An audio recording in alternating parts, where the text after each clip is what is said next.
তোমার সবচেয়ে ইম্পর্টেন্ট।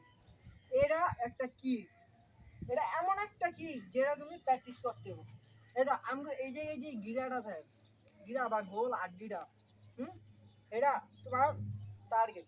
মনে করো এই যে আইতাছে সামনে, সামনে আইতাছে, এমনি যদি মাইরা দাও আর বেন্ট হয়ে যাবে।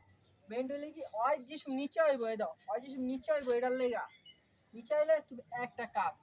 তোমার এটাও মনে রাখা দরকার নাই, তুমি কি করবে এম এম এম এ মারার পর এই জায়গায় যে গিরাটা না, মারবা, মারার পর ডাইরেক্ট তুমি যদি মাইয়াও তাহলে এটা তোমার সবসময় মনে থাকবে মাইয়ারা হারাবি।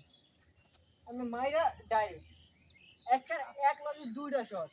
তুমি যদি এটা এই দাও বাতাসে মারি, তাই দাও এক লগে যদি দুইটা মারো তাহলে ভাবতেও পারবে না, তুমি দিবা দিয়ে ডাইরেক্ট। বুঝছো?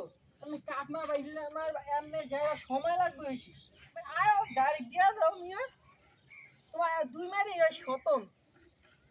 আর এমনি ধরে হুইয়া পড়বো রাস্তায়, তাহলে আউট না মারতে তখন বুঝবো তোমার সামনে হইতে পারবো না। তারপরে এটা কিন্তু ভাই এটা মামুলি টেকনিক না, এটা জিকুন্ডের ভিতরেও শিখে। যদি এটা ভালো মতো দিতে পারো, ভালো মতো এই দাও এমনি দিতে পারো, তারপরে এমনি দিয়া দিবা।